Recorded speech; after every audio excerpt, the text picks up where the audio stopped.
जी, vice principal साहब, आप सब मिलकर इस कॉलेज का बड़ा सुंदर एडमिनिस्ट्रेशन कर रहे हैं।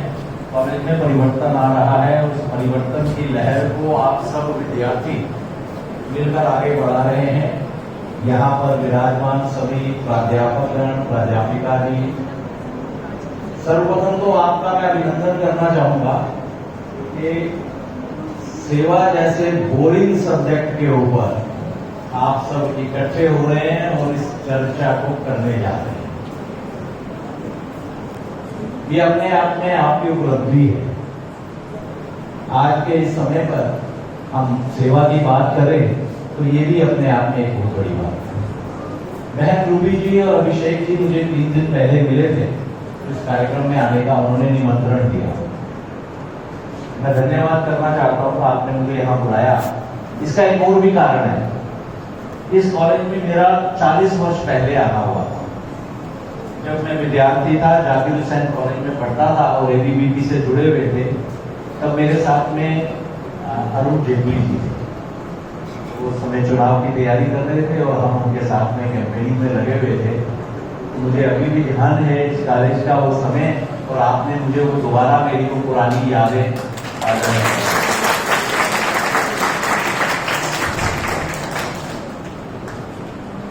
भारतीय ज्ञान में और हमारे धर्म और संस्कृति में सेवा सबसे ऊपर मानी जाती है। हम सेवा परमो धर्मा कहते हैं। हमारा सबसे बड़ा धर्म और हमारे संस्कार प्रारंभ ही सेवा से होते हैं।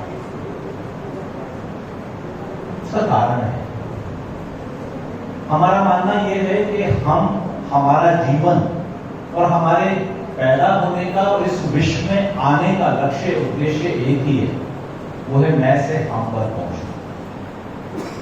हमारी यात्रा मैं से प्रारंभ होती है और हमें हम पर पहुंचना है, और वो हम पर पहुंचने की जो यात्रा है वो पूर्ण तभी होगी जब हम निस्वार्थ भाव से सेवा कार्य को करते हुए वसुदेव कुटुंबकम के अपने सिद्धांत को फलीभूत करके दिखाएंगे।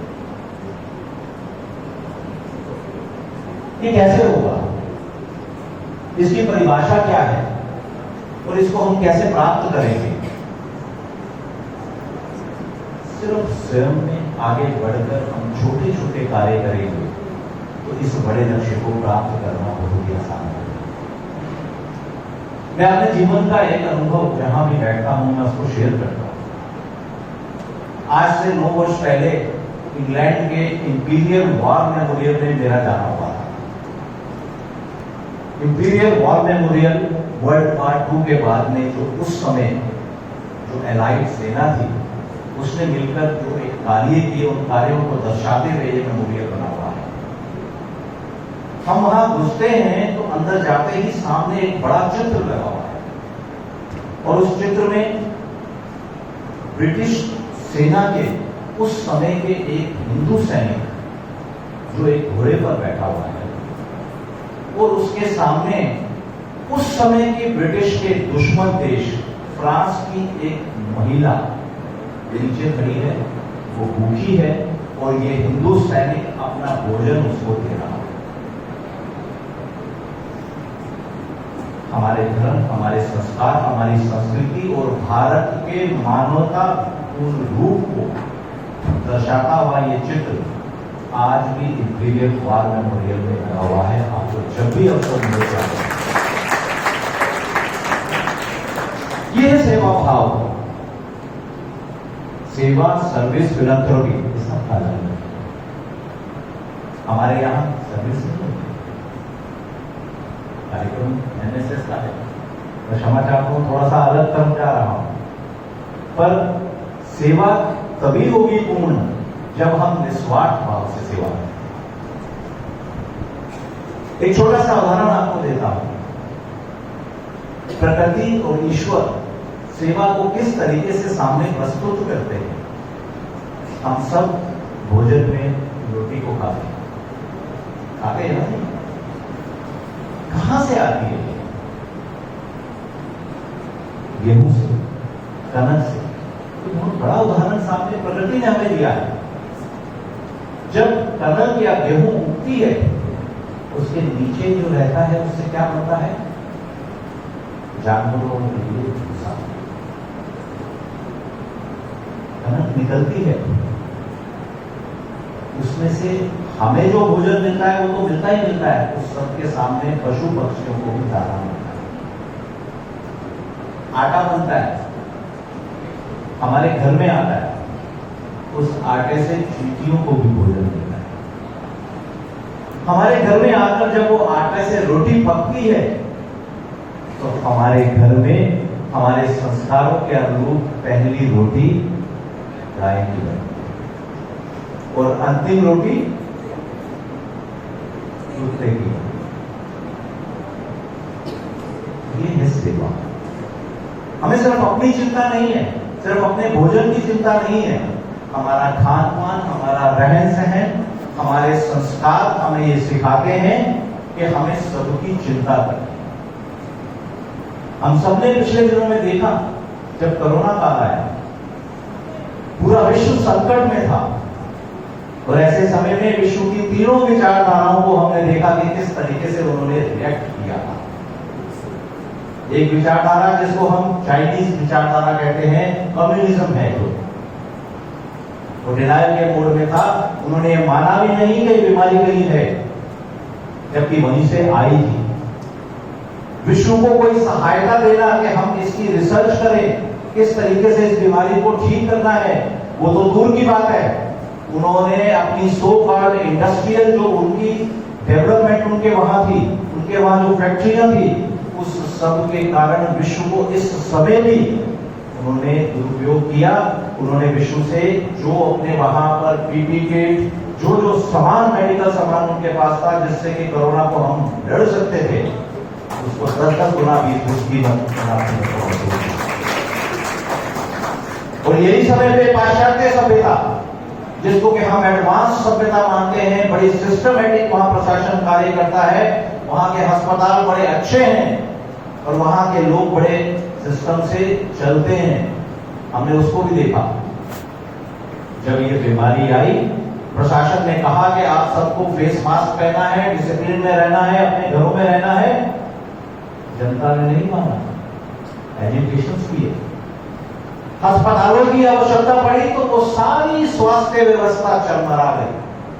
सड़कों पर लाशें फैली हुई थी, इलाज नहीं हो पा रहे, प्रशासन की तरह से विफल रहा। और इस समय वहां के फार्मा सेक्टर ने क्या किया? फार्मा सेक्टर ने इस समय जो उनके पास में पहले से टेक्निक्स थी, उन टेक्निक्स को प्रयोग करते हुए वैक्सीन को सबसे पहले बनाया और उस वैक्सीन को $200-300 में बेचना शुरू कर दिया। और वो बेचते हुए भी देशों के साथ में ये शर्त लगाई कि आपको इस वैक्सीन से अगर आपके निवासियों को कोई साइड इफेक्ट होगा तो फार्मा कंपनी के ऊपर कोई केस नहीं होगा। ये तो आज प्रूफ हो गया है ना कि वहां की वैक्सीन जो थी हमारी वैक्सीन के मुकाबले इफेक्टिव नहीं थी, उसके प्रूफ आए हैं। और यही समय में हमारा देश, जिसका इस बीमारी से कुछ लेना देना नहीं था, ना ये बीमारी हमने बनाई और ना इसके इलाज करने में, इससे झगड़ा करने में, इसको कंट्रोल करने में हम सक्षम थे। हमारे देश ने यही समय पर दिखाया। प्रशासन ने लॉकडाउन के लिए कहा, हम सबने प्रशासन का साथ दिया, अपने घरों में बैठे।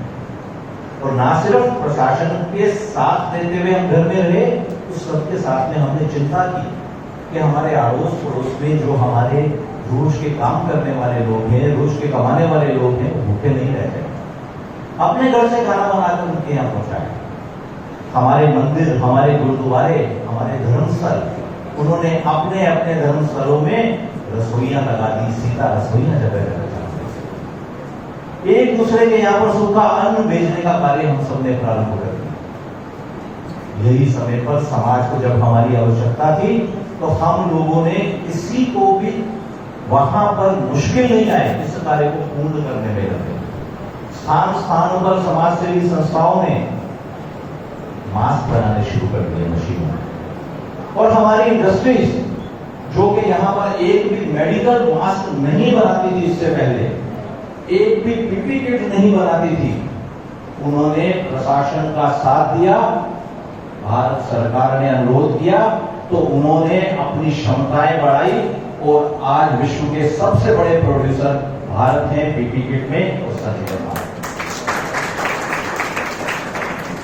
आवश्यकता पड़ी वैक्सीन डेवलप करने की तो हमारा फार्मा सेक्टर जागा, उन्होंने कार्य प्रारंभ कर दिया और ना सिर्फ विश्व की सबसे ज्यादा इफेक्टिव वैक्सीन डेवलप की, उस वैक्सीन को भारत में 300 करोड़ से ज्यादा डोज फ्री दिए गए।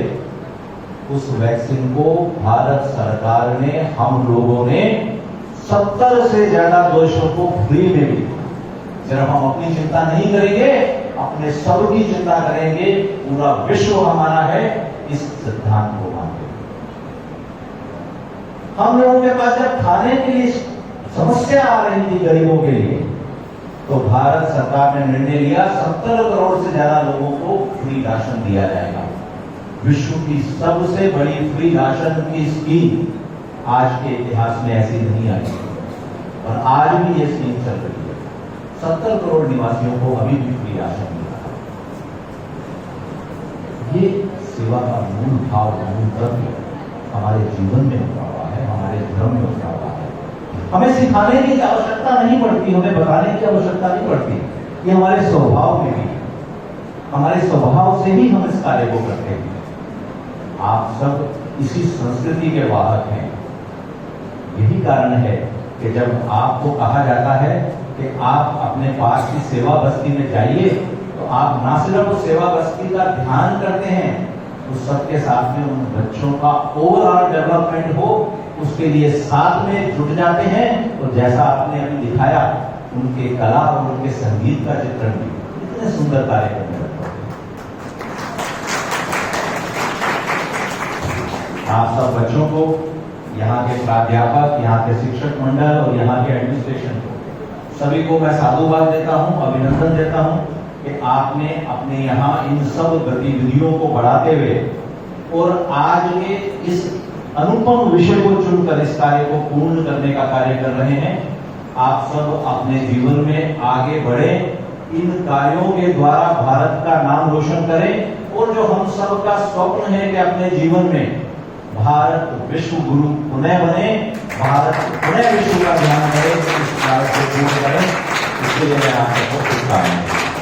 आप सबका बहुत बहुत धन्यवाद।